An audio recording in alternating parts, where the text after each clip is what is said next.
Hi all, welcome to Viji's happy day vlogs. இன்றைக்கி நம்ம சேனலில் பார்க்க போகிற ரெசிபி டெலிஷியஸான கேரட் அல்வாங்க. ஆல்ரெடி இதை நான் ஷார்ட்ஸில் அப்லோட் பண்ணியிருந்தேன். இருந்தாலும் இதில் இருக்கிற ஒரு சில டிப்ஸை நான் டீட்டெயிலாக சொல்லணும்னு விருப்பப்பட்டு இந்த வீடியோவை நான் அப்லோட் பண்ணுறேன். வாங்க ரெசிபிக்குள்ளே போகலாம். முதல்ல ஒரு பாத்திரத்தில் 1 டேபிள் ஸ்பூன் நெய் விட்டு கொஞ்சம் கேஷ்யூவை வறுத்து எடுத்துக்கலாம்.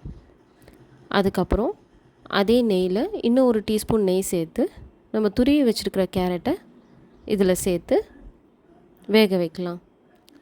ஸோ ஒரு 2 நிமிஷத்துலேருந்து 3 நிமிஷம் வரலாம் சாட்டே பண்ணதுக்கப்புறம் அதில் இருக்கிற பச்சை ஸ்மெல்லாம் போயிடும். கேரட் ஒரு 1/4 பாகம் வெந்திருக்கும். இந்த ஸ்டேஜில் காய்ச்சி ஆற வச்ச பால் இருக்கு இல்லையா, அதில் நான் 1.5 கப் சேர்த்துக்கிறேன்.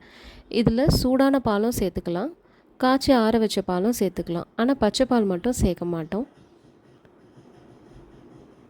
இது கூடவே கோவா சேர்ப்பாங்க.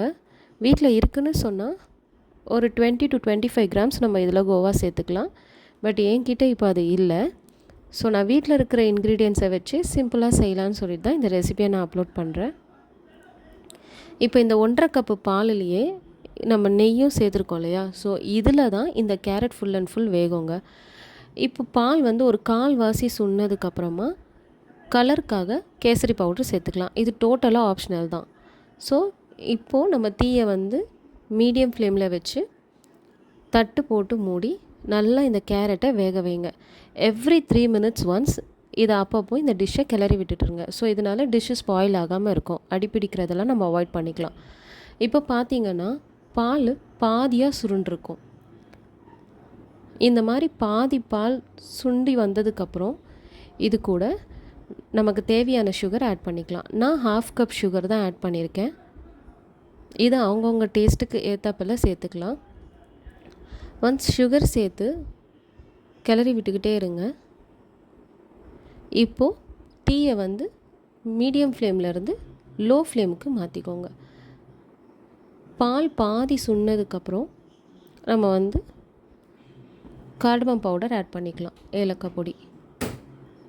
இப்போ இந்த பாலிலேயே இது நல்லா வெந்திருக்கோங்க.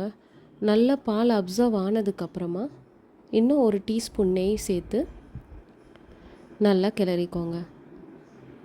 நான் சொல்லியிருந்தேன்ல, நான் கொஞ்சம் பர்சனலாக நிறைய நெய் சேர்த்துப்பேன். இது அவங்கவுங்க விருப்பத்துக்கு ஏற்ற மாதிரி சேர்த்துக்கலாம். இந்த மாதிரி கட் அண்ட் ஃபோல்ட் மெத்தடில் கிளறி விடுங்க. அப்படி இருக்கும்போது இந்த கடாயில் அது கேரட்லாம் ஒட்டாமல் நல்லா ஒன்றா சுருண்டு வந்திருக்கும். பார்த்திங்கன்னா இப்படி தான் நெய் லைட்டாக வெளியில் வர ஆரம்பிக்கும். உங்களுக்கு அது அடியில் கடாயில் பிடிக்கிற மாதிரி இருந்ததுன்னா நீங்கள் இன்னமும் 1 டீஸ்பூன் நெய் சேர்த்துக்கலாம். இதை ஒரு 2 to 3 minutes நல்லா வேக விடுங்க. இப்போது நம்ம ஆல்ரெடி வறுத்து வச்சுருக்கிற முந்திரி பருப்பை இதில் சேர்த்துக்கலாம். சேர்த்து திரும்ப ஒரு 1 நிமிஷத்துலேருந்து 2 நிமிஷம் வரலும் லோ ஃப்ளேம்லேயே வச்சு குக் பண்ணுங்கள். அவ்வளவுதாங்க. நெய் நல்லா திரிஞ்சு வந்துடும் வெளியில். ஸோ கடாயிலேருந்து நெய் தனியாக பிரிஞ்சு வந்திருக்கு பார்த்திங்களா, இந்த மாதிரி தான் வரும். நம்ம அருமையான கேரட் அல்வா ரெடிங்க. ட்ரை பண்ணி பாருங்கள், எப்படி இருக்குன்னு சொல்லுங்கள். இதை நம்ம ஹாட்டாகவும் சர்வ் பண்ணலாம், சில்லுன்னும் சர்வ் பண்ணலாம். ரொம்ப அருமையான டெலிஷியஸான கேரட் அல்வா ரெடிங்க. தேங்க்ஸ் ஃபார் வாட்சிங். மறக்காமல் நம்ம சேனலை சப்ஸ்கிரைபும் பண்ணுங்கள். தேங்க்யூ.